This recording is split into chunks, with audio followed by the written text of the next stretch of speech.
everyone, here we are with our podcast Unlikely Sisters, a tale of 5D digital nadis. Today's podcast will be a part 2 of Heartbeats and Butterflies, a tale of love. So, buckle up, lovebirds, as we are here to take a wild ride into the depths of the heart as we spill the tea, share the stories, and dish out the real talk on love. From crushes to commitments and everything in between, we will be talking about the good, the bad, and the ugly. So here I am with my partner, Taurus Girl, to have the most honest conversation that we have ever heard till now. Hi everyone, welcome back to the podcast. So, like the last podcast was amazing, and I hope you guys must have had fun, like talking about love, and it must have like rekindled all those old memories about your love, and maybe your fictional love. So, yes, today we are gonna delve even deeper into it, and yes, I'm gonna be speaking about like the rejections, so about my experience with real guys as well. So yeah, that's what I'm gonna be speaking about today. So yes, for now, over to you, Libra girl, please. The mic is yours. Alright, Taurus Girl, we will love to hear about your experience in real life. So, in the last podcast, I had talked a lot about the love of my life, but as we all know, when there's a story, there is a past, present, and future. So let's just get into the past histories. The first guy who gave me a heart shock, it was back in 2010 when I met him in my childhood. This was the first time when I met him, I was puzzled by his gestures and I was trying to figure it out and I had no idea that what he's trying to do. All I could see is him waving his hands up there and doing some signs. So from my mom, I got to know that in the past he met a really tragic accident that took his sister's life and left him without a voice. I was deeply moved. Despite his challenges, he found joy in sign language. I understood him, and sign language that became our language, our secret, which was just between two of us. We communicated in a way that was beyond words. Our emotions, our expressions heightened. Even in disagreements, our connection remained strong. So, he always had this one special ability to read my emotions as if my face was an open book to him. A single glance, a few words, and he would understand me like no one else could. Sign language was our secret. Excitement, love, and laughter. Everything was amplified through sign language. It was our own special bond, a connection that was magically, and he saw me, he truly saw me, and understood me in a way that only few others have. In this 13 years of our world, shattered in an instant, the house we built brick by brick got ruined, leaving me with nothing but pieces of the memories we had shared with each other, the emotions that we had experienced, and his smile, his eyes, and the gentle wave of his hand. Every memory is a bittersweet reminder of what I had lost. Yet, in the depths of grief, he is no longer by my side physically. He will always be there with me in every moment, in every thought, and every breath of mine. His love, his spirit, his essence will always have a true connection with me forever. I still remember the day when I found out that he was diagnosed with lymphoma. My world shattered into pieces. Memories of us flooded in my mind like a tsunami, and being a friend at first.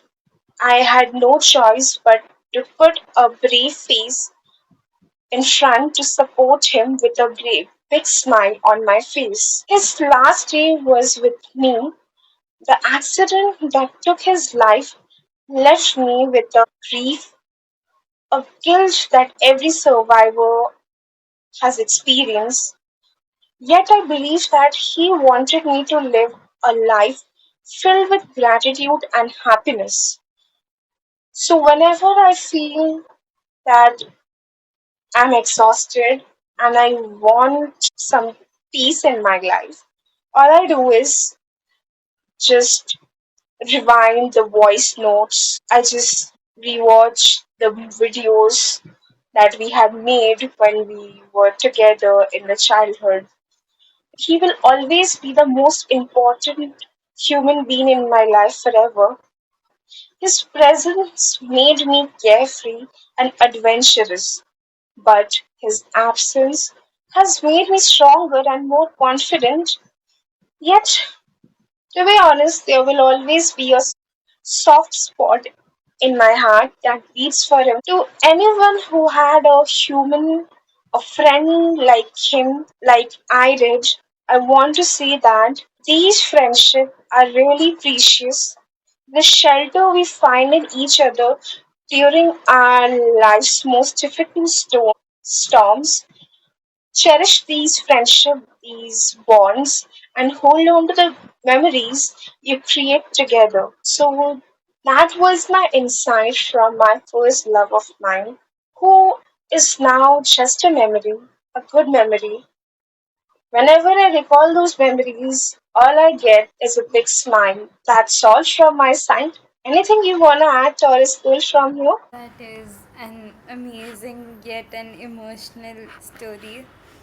So, yeah, I mean, whatever you said is so true. Like, we should always be cherishing what we have, our love, and yes. So, for me, this case has been very different. So, I have like a lot of insecurities, and I feel like no guy would ever like me. So, during my 11th and 12th, there was this guy, I think mid of 11. So he used to like my friend, but she used to find him a creep. But I was like very naive at that time. So I was like, it's fine. He has family trauma and stuff, and he used to share everything with me. So I used to like talk to him, like how people just treat some people as their personal therapist. So yeah, that was what I was to him.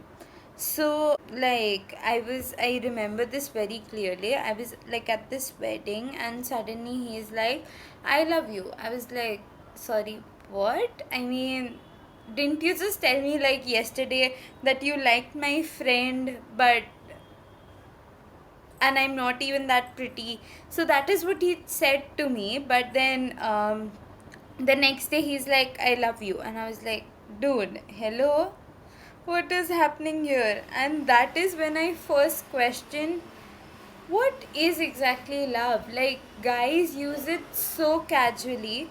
Then I was just looking for an app to like make friends, because see, you'd be like, oh, she's so superficial. She's like, she's saying that she doesn't want any boyfriend right now when everybody wants. See, I understand that people do want boyfriends, but right now I feel like I'm not mature enough to give my commitment to anybody, because till the time I am not mature in the way I can give my full commitment, like even in terms of money. So I don't want to be in a relationship, but if a good guy comes along, then of course. But yes, so there was this guy I met on this app called Alike. So it's for friends. Before you tell me that now you just said you don't want to date and then you went on a dating app. No, I did not go on a dating app. So yes, so basically this guy, we were talking, and then like we just spoke for 2 3 days, I was having fun talking to him because I have always had this one thing that I like want a guy friend, with whom I can share everything. I mean, I have many girlfriends, but never had like a male bestie. So I was like, I always wanted that, but it's like never happened. So yeah, then like he in 3 days he was a great guy, but in 3 days he said I love you, and I was like, why? I mean, what? We just spoke for 3 days. We haven't even met, sir. Hello. And then he was like, because I feel great talking to you, and all that stuff. Okay, I talk to you, right? But that is one thing, and love is another. So, how can you just casually throw around the word I love you? And yes, for now, I'll just go along with these two stories, and the third one I'll say later. But Lipra girl, do you have anything to add here? Okay, so as you shared the incident over here, I also got encountered with a similar kind of incident, to be honest. Like, few days back, I just met a senior of mine from my previous school, and I remember that it was 2 years that we had no conversation, no contact with each other, and somehow we met again as we both were in the same summer school. So we had a conversation like for 30 minutes or something, and he asked me that if you are free anyway, so let's just meet for a coffee. I was like, all right, if I will be, I will let you know. And so I did. I was free the next day in the evening, and then I was really late at that time. I was supposed to be there around 5:30, but when I reached there around 6 o'clock, so I was pretty apologetic for the late that happened from my side. But he was fine. He seemed to be a really cool and calm guy. Till the time the conversation that we had over there took an unexpected turn. He started talking about our school memories, the things we had done in our school, and then out of nowhere, he used to find me really attractive back then, but he had no guts to confess me that he really liked me. I was like, it's not an issue. You had confessed that, and little burdens from your heart is lighting up. And all right, so the next topic he moved on was how's your love life going? I was like, yeah, I am like in love with someone. So when I told him that I'm in love with someone, he freaked out. In a calm tone, he started asking me about the guy whom I was in love with. I just gave him a clear information that yeah, he's also a senior to me by a year and his personal psychology. So then what happened was that he was trying to hype me up by saying that I'm really ambitious and yeah, he was hyping me up and on the other hand, on the contrary, he was insulting the guy I was in love with. He thought that maybe I would like to think that hyping me up and insulting the love of my life will be really great idea to get me as his girlfriend in the future, but he was really wrong to be honest. When he started uttering nonsense about the guy I was in love with, I just lost my insanity over there and just cursed him to death. And let me tell you, girls, that you all have got high standards about the guy you will be in love with in future, about your future partner. But let me tell you, the thing is that if you are having high standards, and I do agree, standards are really important, but maintaining them is equally crucial.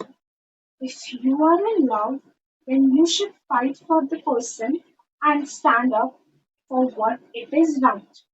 It's not just about deserving to be treated like a princess, your partner deserves to be treated like a prince too. So Standing up for your loved one and yourself is essential in any kind of relationship.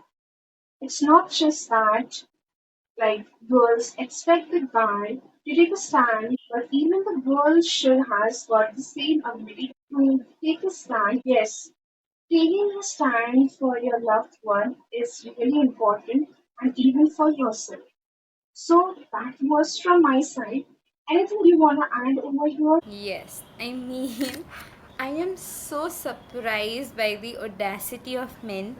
I mean, guys, understand, in this Gen Z world, be somebody's, fictional character that they'd want to cherish and be like, oh, even in this type of world, I got someone like them. Be somebody like that. Why do you want to be like every other girl you see? I love you. Love is not a small word that you can just, keep throwing around, right? So, yeah, that is what I wanted to say. And I have also had like a third incident very recently. This other guy who I also met on a like, so he was like, I have a lot of fun talking to him. I still talk to him, but it's just like I am never able to like feel that gooey feeling for anyone, like those butterflies or something. You'll be like, girl, this doesn't happen in real life, so get out of your fictional world, see things practically. But even when I see it practically, I thought I had feelings for him, but honestly, I don't. I mean, not yet, or I don't know what, but I don't. So, yeah, so I just want to say to the girls, it's fine if you still don't get feelings for anybody. See, it's your life, live it in your pace.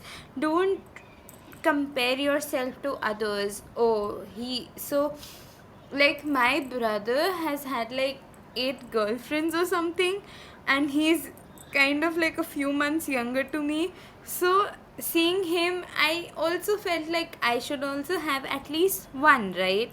But then again, when I thought about it, I gave it like a lot of thought, I realized that right now it's just not for me, because I'm not having those feelings for anybody. If the right guy comes along, if the timing is right, everything will fall into place. So girls, please hold on to your fictional dream. Alright, so over here, I do agree with Taurus girl that yes, don't just get into a relationship with someone just because you are being a FOMO that your friends, your people around you are in some other relationship. Relationship never gets built just because of desperation. It needs time, it needs some sort of commitment and security. If you are secure, if you are totally into it and confident that yes, I will be the best in this relationship and will be able to maintain it at the best possible way, then you should go for it. And if you are not, then don't be a FOMO. So over here, I will like to tell you that there was a time when we both were navigating through a really tough patch of our life, and at that point of time, few of my friends, we had a group of like 6 people, including me. So it was a boys group, and I was the only girl in that group. So during that rough patch of my life, I thought that maybe taking few suggestions from these guys will be a safer side because they will help me to get a better perspective from a guy's perspective. Guy, the love of my life, was like having a time of his life. So when I used to text him, it was kind of thing that he wants some time or space.